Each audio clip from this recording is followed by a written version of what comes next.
Like a national guitar, the Mississippi Delta is gleaming. Two lads met at a Queen's School talent show in 1953. They were the most popular musical duo by 1970. Then someone made an inexcusable statement. It's not about money or music. They refused to talk backstage and sang flawless harmonies on stage for the next 10 years. Behind the other's back, one recorded 30 solo tunes. Without asking, the other person deleted the vocals. One referred to the other as a monster in print in 2015. It would be 9 years before they spoke again. Childhood pals turned into enmity in this way. On October 13, 1941, Paul Simon was born in Newark, New Jersey. His parents were Jews from Hungary. Belle, his mother, was an elementary school teacher. Louis, his father, had a double life. He was a college lecturer by day. At night, he performed as Lee Sims, a bassist in dance bands. Both music and books filled their home. Paul was surrounded by rhythm, structure, and tradition as a child. He went to synagogue with Belle. He went to Yankee Stadium with Louis. It was more than baseball to see Mickey Mantle and Joe Doggio. The topic was heroes. Paul would write Doggio into Miss S. Robinson years later.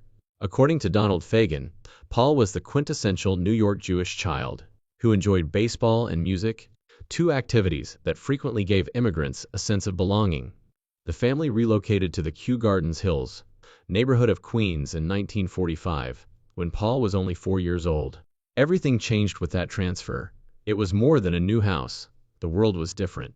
Watching Louis perform on television series like The Jackie Gleason Show and Arthur Godfrey and his pals kept the family up late. Paul witnessed his father's quick transition from educator to entertainer. It made a mark. He understood that music was more than just sound. It was profession, performance, and identity. There were many Jewish families in the Queens neighborhood that valued education and music. Every sound was absorbed by Paul. He learned about Woody Guthrie, jazz, and Lead Belly's gritty folk blues. His perspective on the world was influenced by all of it. Soon after, he discovered a musical hero at his school. Paul was 11 years old in 1953. He witnessed a youngster his age, Art Garfunkel, sing by himself on stage during a talent show at Public School 164. A girl said in a whisper that he was good. It was that. Paul became enamored not only with singing, but also with the notion of using singing to win over others, particularly women.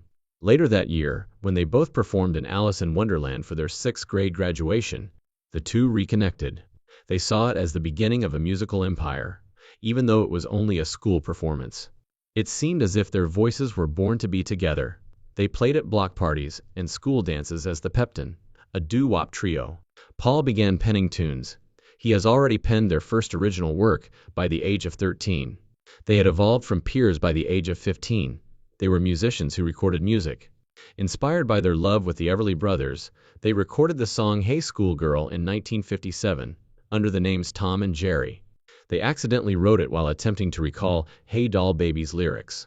To record a demo, they managed to cobble together $25. For children in 1957, that was a lot, but it was effective. After hearing them, promoter Sid Prohan signed them. Paul turned into Jerry Landis. Art changed his name to Tom Graff. On the Billboard charts, the single peaked at number 49. More than 100,000 copies were sold. They were featured on American Bandstand as well. They were famous at the age of 15. However, danger was already simmering beneath the surface.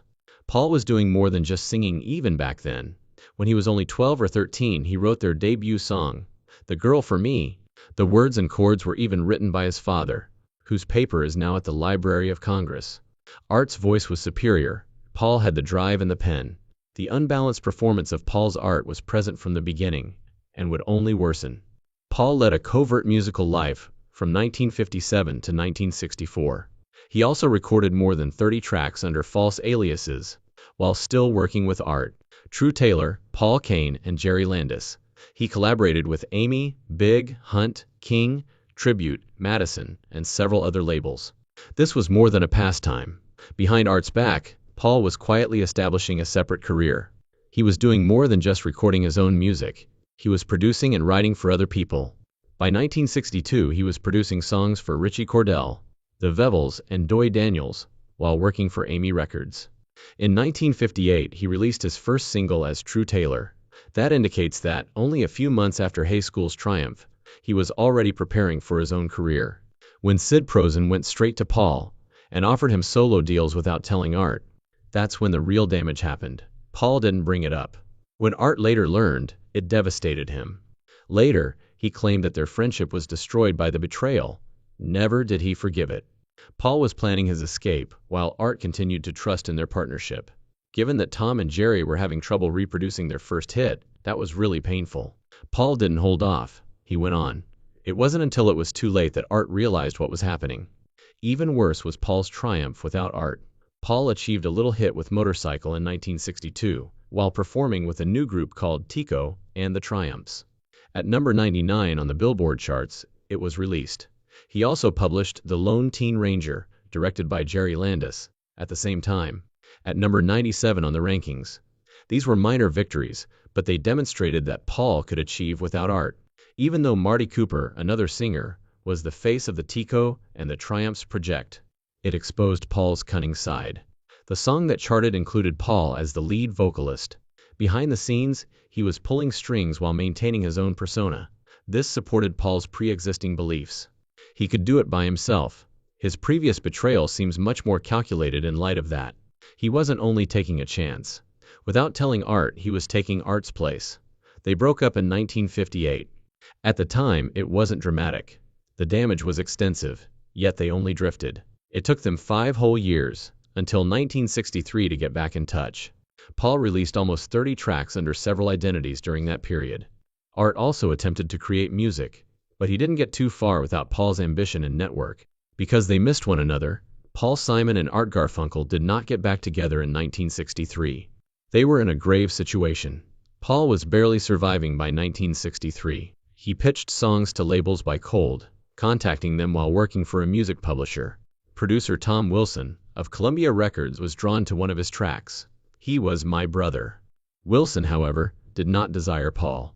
He wanted a British group to sing the tune. Paul then took a risk. He persuaded Wilson to let him and Art to try out in a studio. The Sound of Silence was the song they sung. Wilson, who had collaborated with jazz greats such as Miles Davis, was taken aback. He admired Art's distinct voice and Paul's lyrics. They earned a solid deal after that one tryout. They went by their true names for the first time. However, their problems were only getting started. Wednesday morning, 3:00 a.m. Their debut album was a complete bust. In barely 8 months after its October 1964 release, only 1,000 copies were sold. Suddenly, the folk sound they relied on was no longer relevant. Everything had altered because of the Beatles. At the worst possible moment, Columbia attempted to promote them as a part of the traditional tradition. They received poor reviews. Sales were terrible. The two parted ways once more. Paul fled to England. He performed at little clubs. There, he even recorded the Paul Simon Songbook, a solo album. Art, meanwhile, remained in New York and returned to Columbia University. Unbeknownst to them, Paul's songs from this solitary exile would eventually appear on their hits. Then a bizarre incident occurred. Producer Tom Wilson secretly added drums and electric guitars to The Sound of Silence in 1965. He completed it immediately following Bob Dylan's sessions with the Rolling Stones. He made no request for authorization. He kept it from them. It worked when he simply let it go. Radios in Florida and Boston began airing the remixed version. When Simon was performing in Denmark, he discovered the most bizarre way to read Billboard magazine. On January 1966, the song peaked at number 1. Paul was taken aback. Paul was taken aback by the remix, but Art called to rejoice. He detested the shifts in rhythm. It was still a success. To ride the wave, they quickly got back together to make a new album. However, something had changed. Paul desired complete control by 1966. He took over everything as he recorded Thyme, Rosemary, Sage, and Parsley. He was in charge of the instruments. He managed the sound. He was in the studio for months. His experience in England was the inspiration for several of his songs. The main reason Garfunkel was there was to sing. That was it. The album was an enormous hit. It sold millions of copies and peaked at number 4 on the Billboard list.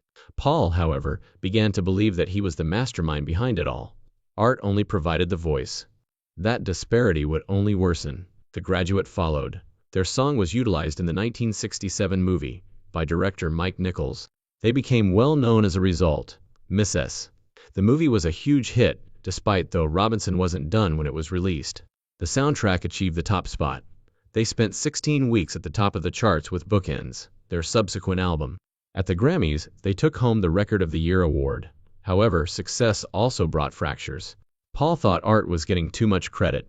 Fans thought the tracks were composed by Art. It was Art who received the praise, while Paul was the author. It was best expressed by their manager. Both of them felt jealous of the other. Paul was insecure, which made everything worse. Paul never forgot Art's quip that I'll always be taller than you. It hurt for decades.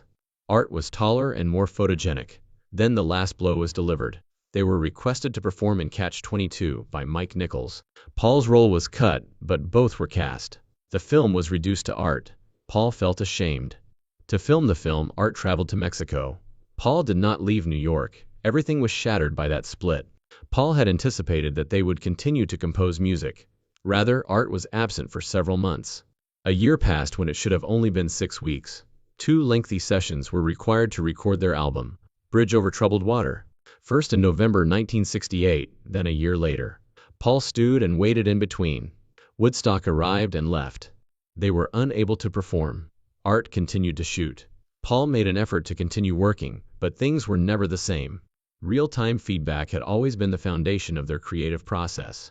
In the same room, 2 voices. Art now requested that Paul send cassettes to Mexico. Art would return with modifications. He'd reply, "No, that part's no good." Paul felt like a lower-level worker. It was humiliating. This was never intended to be the case. Art then made a statement that put an end to it all. Paul gave a succinct response when he said, "Here's how it'll be. I'll make movies for 6 months, then come back, and you'll have written the songs, and we'll do the album." No, that won't take place. He wasn't simply turning down a plan. He was dismissing the entire notion of being a songwriter for someone else. Paul had consistently composed the songs, directed the sessions, and created the tone. Fans, however, applauded for Art. When Art performed Bridge Over Troubled Water live, the audience erupted. The last sessions for Bridge Over Troubled Water were lonesome, with Paul standing in the background thinking, "That's my song, man." Paul was by himself with the producer and the band. Mexico was where Art was. To facilitate Art's travels, even the instruments for the title tune were recorded in California. However, Art performed it alone, and received standing ovations when it was time to sing it. Their greatest and final hit would be that album. Most people assumed Paul Simon would recover quickly after his separation from Garfunkel in 1970. After all, Bridge Over Troubled Water had just topped the charts for 6 weeks in a row, and became a worldwide success. Paul, however, was secretly afraid. He took chances because of that anxiety. Paul Simon, his debut solo album, was released in January 1972. A dinner item featuring chicken and eggs served as the inspiration for one of the songs, Mother and Child Reunion. The music, however, was the true twist. Paul had accompanied Jimmy Cliff's band to Kingston, Jamaica, where they recorded reggae music. It was successful. In both the US and the UK, the song made it to the top 5. Me and Julio Down by the Schoolyard, another song that peaked at number 22, demonstrated that Paul was still capable of crafting narrative songs. The album peaked at number 4 on the US charts, and even reached the top of the UK and Japanese charts. Paul released There Goes Rhymin' Simon in 1973. His self-assurance was rapidly increasing. He experimented with new instruments and techniques. Using photography as a clever means of discussing memory, the single Kodachrome peaked at number 2.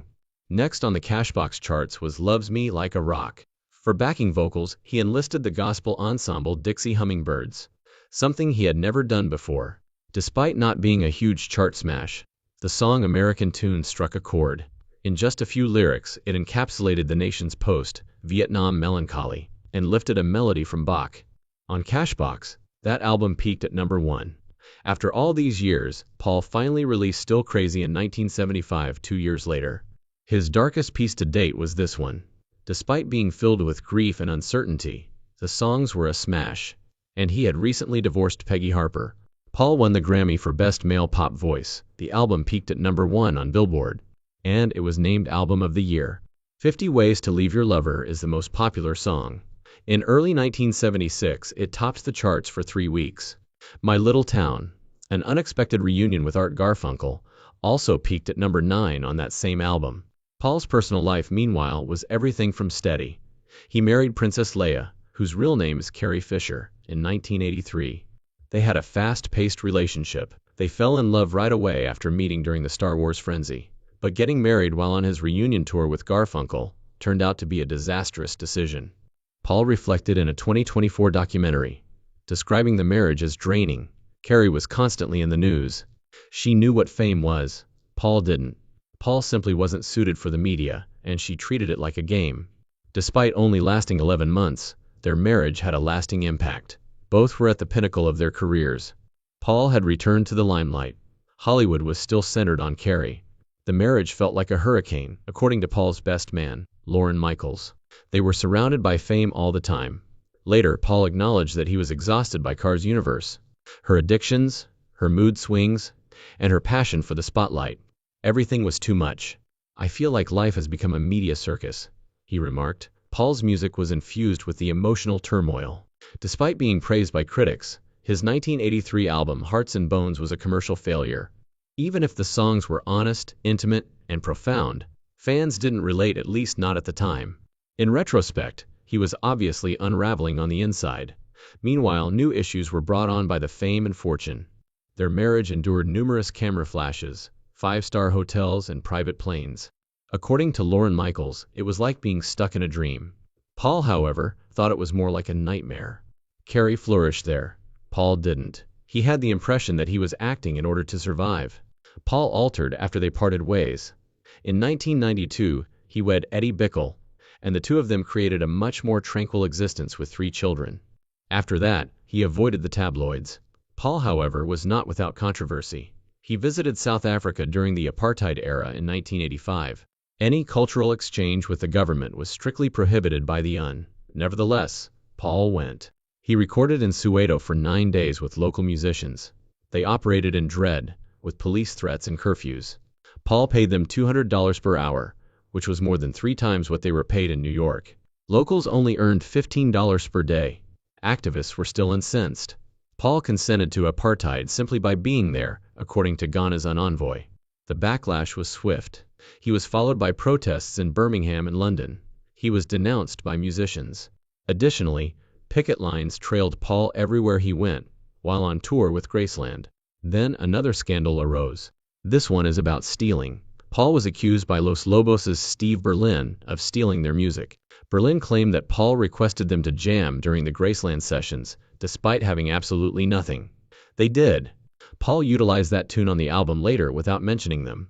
Berlin claimed that when they objected, Paul just said, "Sue me. See what happens." Paul refuted this.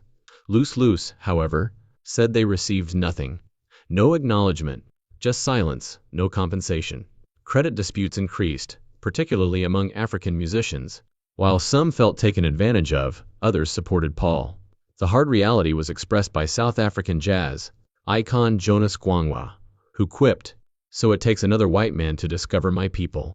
Although Simon pledged royalties and paid above market rates, many felt he still had too much power. Paul refused to give up. According to him, the protest was the music itself. He felt the message was in the teamwork, thus he didn't write political songs. To make matters worse, he also claimed, "I didn't ask permission from the ANC." He was blacklisted by the UN and the ANC. He was accused of violating international law and expelled from South Africa. His name was taken down by the UN in 1987, but the harm had already been done. When Paul returned to London decades later, artists like Jerry Dammers and Billy Bragg continued to protest. A chance meeting in 1975 was the beginning of it all. Art Garfunkel and Paul Simon had not communicated much since their acrimonious breakup in 1970. However, they found themselves in the same room once more, while recording with John Lennon and Harry Nilsson in a Los Angeles studio. Something made sense. The tension appeared to dissipate, and it seemed like the old days for a while. They made the decision to try again as a duet. That year, they were in the studio for months. They seemed to be pursuing the past in an attempt to resurrect the enchantment that brought them fame. However, it was unsuccessful. They only sang one song, My Little Town, after all that work. Ironically, rather than being on a collaborative album, the song was included on each of their solo albums. They seemed to want to get back together, but they couldn't even agree on how to share their one song. It served as a forewarning of all that lay ahead. Then, there was a peak. They stood together in Central Park on September 19, 1981. More than 500,000 individuals attended. The huge grass was crowded in every direction. People sat on rooftops, scaled trees, and did anything else to get a look. The concert was historic in addition to being large. HBO spent more over $1 million to broadcast it. The live recording achieved double platinum status. To assist in repairing the dilapidated park, they raised $51,000. Old albums made a comeback to the charts. The world seemed to want them back. However, things were already beginning to fall apart behind the scenes. A 1982 world tour resulted from the success. That ought to have been their major resurgence. Instead, it demonstrated how severely they disagreed. They fell silent. Complete silence, not merely disagreements. They would sing flawless harmonies every night before leaving the stage to go their separate ways. They weren't even acting friendly. The songs had a united sound. It was a chilly reality. Prior to the tour, they attempted to rectify it. Promises, hopes, and sincere conversations. However, the fissures grew worse as they struck the road. Even sitting in the same car was out of the question. The show was viewed by fans, but it was a slow-motion collapse behind the curtain. Things became much more repulsive in 1983. They were recording their first album since Bridge Over Troubled Water, titled Think Too Much. Garfunkel recorded a number of songs' vocals. They intended for it to be a whole Simon and Garfunkel record, but Paul had other ideas. Without telling Garfunkel, he concluded that the songs were too intimate, particularly the one concerning his connection with Carrie Fisher. He re-recorded everything, removed Art's vocals, and renamed the band Hearts and Bones. Before releasing the solo, Garfunkel was smashed. He had been there the entire time, contributed to the song's development, worked hard, and was suddenly removed, erased without debate or notice. Later, he described it as a betrayal. They stopped working together on music after that. 2010 was the final opportunity.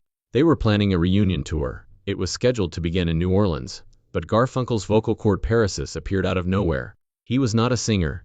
The tour was canceled after being postponed. It was not warmly received by Simon. It seemed to him that Garfunkel had been dishonest about how awful it was. The already brittle trust ultimately crumbled. Fans received an apology from Garfunkel, but the harm was already done. Simon had no desire to continue, even when he had recovered. Garfunkel retaliated in 2015. Garfunkel interviewed The Telegraph brutally that May. When Simon left after Bridge Over Troubled Water, he branded him a fool and a jerk. He claimed that his sympathy for Simon's diminutive stature led to the beginning of their friendship in 1953. The hardest-hitting line followed. A monster was formed by that gesture of compensation. It was hurtful and personal in addition to being cruel. Simon was questioned about if he had a Napoleon complex. Garfunkel made a snap decision.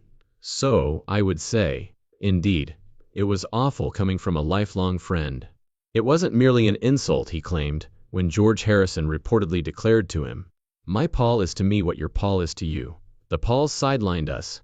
The fact that it was compared to another well-known rivalry only made matters worse. Simon was silent at first, but he didn't mince words when he did answer. He had moved on, saying in a 2016 interview, "We don't get along. It's not fun. No warmth, nostalgia, just finality." He was speaking like a guy reaching the end of his road by 2018. His words, "I'm finished." The former enthusiasm had vanished. "I haven't written a new song in a couple of years." Their common creative fire had turned to ash. They didn't talk for over 10 years after that. There was total quiet from 2015 to 2024. Not a single phone call or email. Two longtime friends, now in their 70s and 80s, are completely estranged from one another. Only when Garfunkel happened to run into Harper, Simon's son, at their apartment complex did that stillness break. It resulted in a lunch reunion. "What happened? Why haven't we seen each other?" Garfunkel inquired, and Simon gave a modest response. "An old interview. You said some stuff." Simon had his own problems in those peaceful years. 7 Psalms, a 33-minute acoustic record he referred to be his most intimate work, was released in 2023, but there was something more sinister going on underneath it.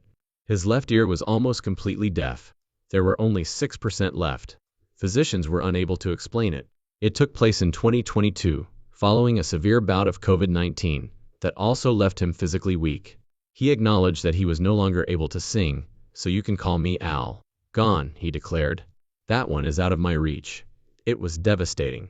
A man who has dedicated his life to music is suddenly losing his ability to play it. Simon claimed on CBS Mornings in November 2024, that he felt enraged, furious, and stuck in silence with the one person who had experienced his ascent to stardom as well as in his own ear. Missed opportunities, shattered relationships, and a friendship that once transformed the world were all part of the silence. Dreaming of something greater, they had begun as two Queens lads singing into school microphones. They had arrived at it. However, at some point, the friendship broke down, the music ceased, and the quiet became more deafening than any harmony they had ever sung.